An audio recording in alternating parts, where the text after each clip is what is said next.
Assalamualaikum warahmatullahi wabarakatuh.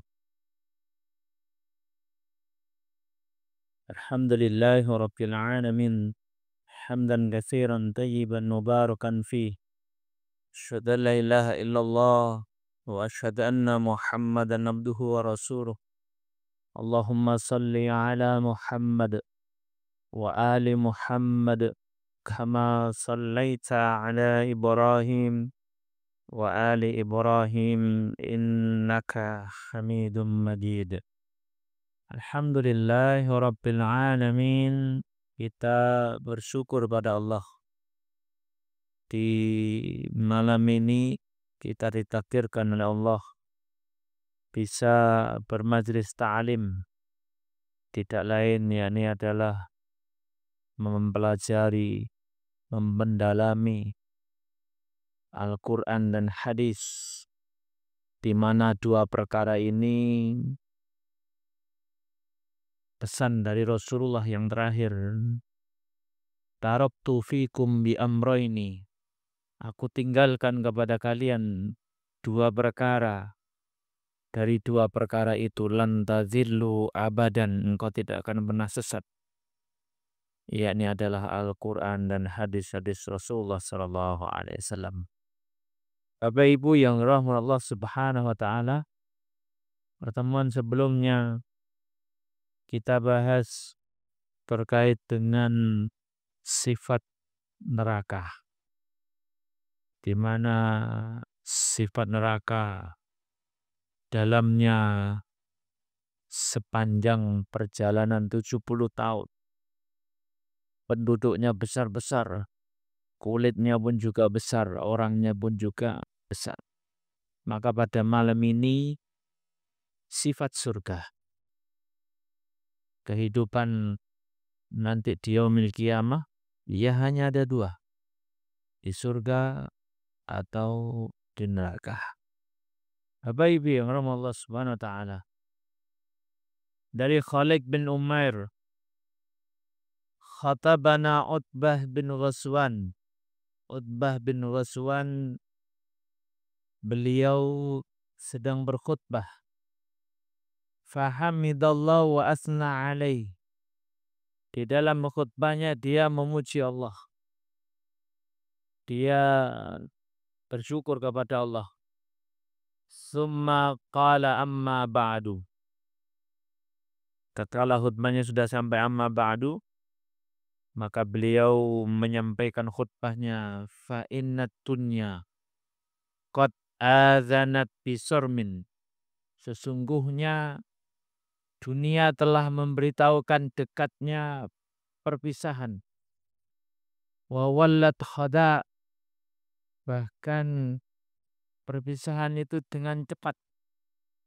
Walam yabqa minha illa subabatan ka subabatil ina. Bahkan saking cepatnya sehingga lam yabqa, tidak ada yang tersisa. Seperti sisa kasubabatil ina, sisa air minum yang ada di dalam gelas.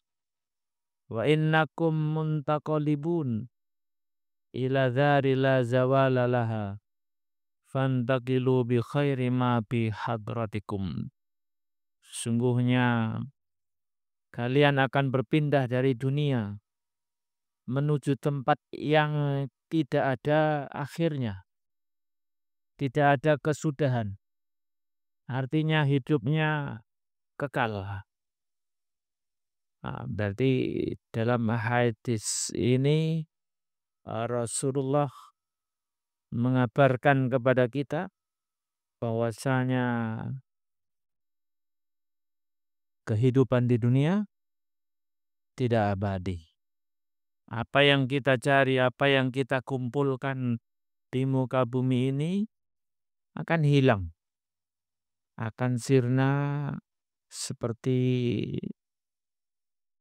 dalam Al-Quran Al-Karim Allah memperumpamakan dunia itu seperti air hujan.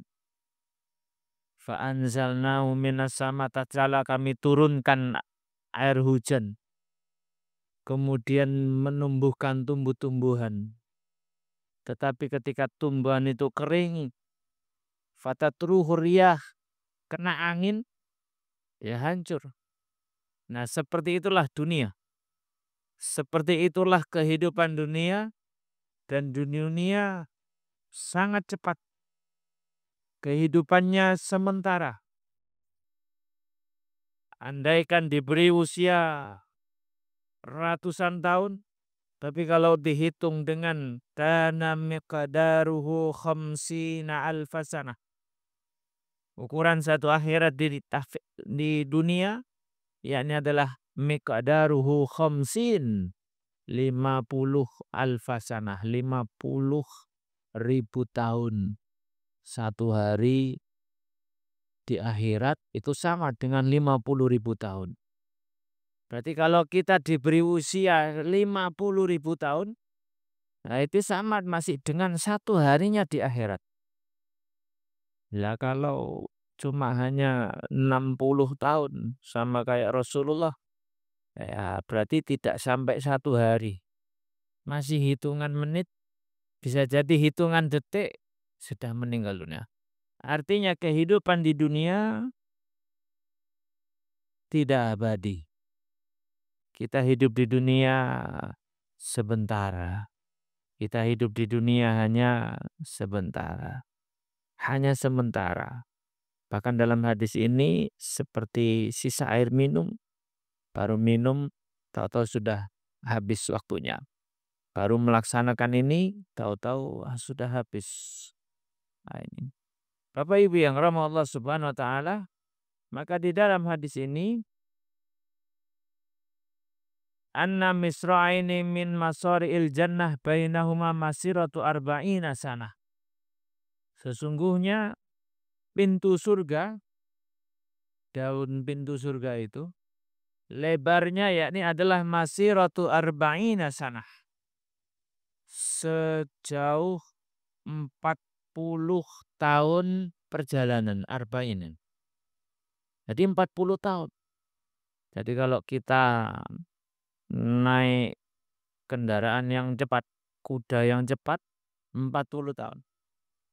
Ini pintunya surga. Kalau penduduk neraka di dalam hadis yang kemarin, pekan yang lalu, antara baina mangkibai, pundak kanan ke pundak kiri, membutuhkan waktu 3 hari perjalanan. Begitu besarnya orangnya, lah ini pintunya tentu lebih besar lagi. Daun pintunya surga 40 tahun perjalanan. Artinya satu kali masuk begitu banyak orang. Dijejer sekian banyak. Bisa jadi satu kali masuk ya bisa jadi ratusan. Itu masih satu pintu. Belum pintu-pintu yang lain. Karena pintu surga ada berbagai macam. Ada pintu yang khusus untuk sholat, untuk puasa, royan, ada pintu sedekah. Bahkan sampai Abu Bakar pernah bertanya kepada Rasul, apakah ada seorang hamba yang dipanggil dari semua pintu? Ya kalau banyak amalnya ya tentu dia akan dipanggil oleh semua pintu. Pintu puasa manggil, pintu sholat memanggil, pintu ini memanggil, dipanggil nih. Terus dia mau milih dari mana?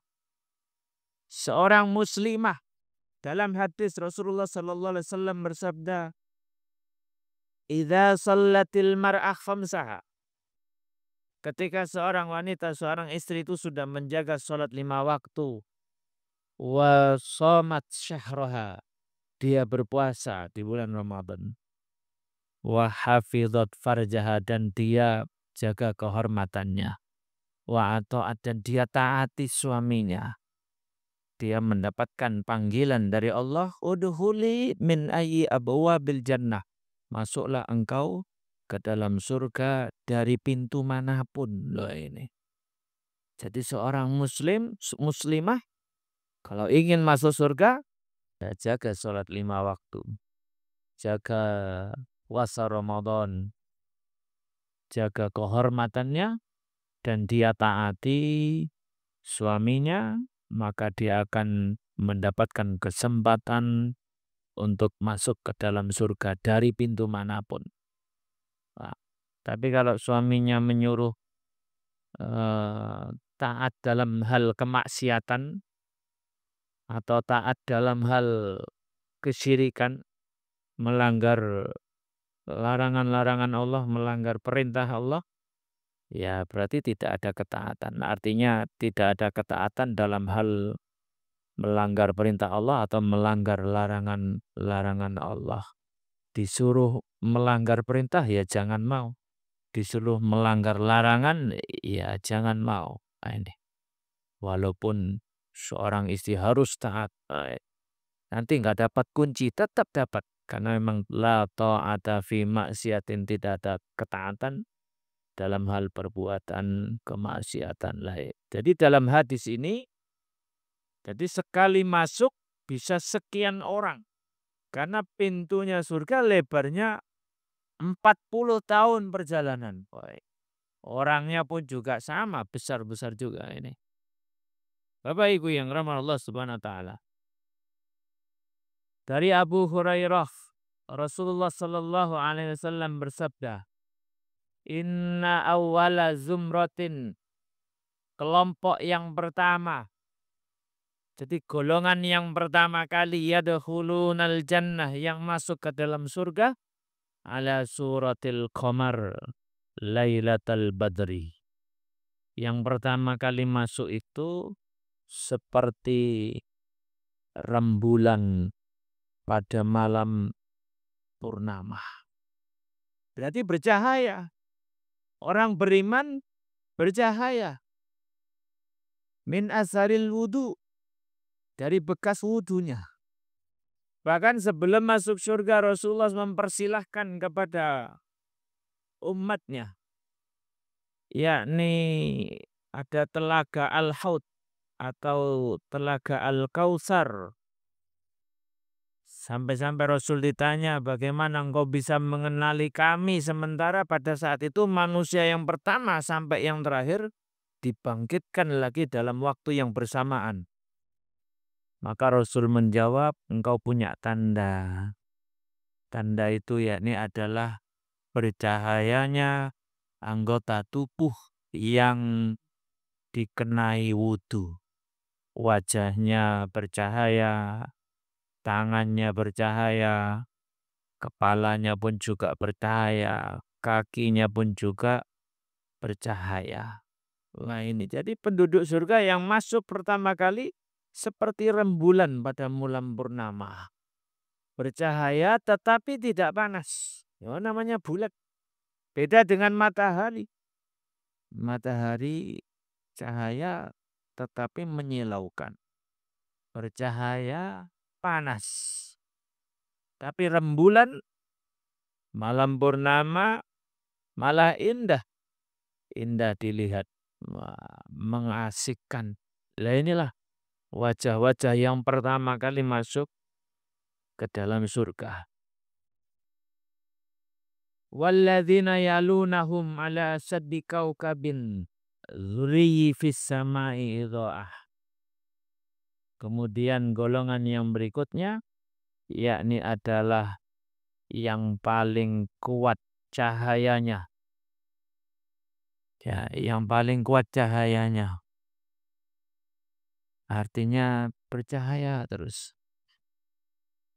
Jadi kau ala asyaddi kaukabin dzurriyyil fis samai dha'ah. Wah ini yang kuat cahayanya, bahkan la yabulun, mereka di surga tidak akan buang air kecil.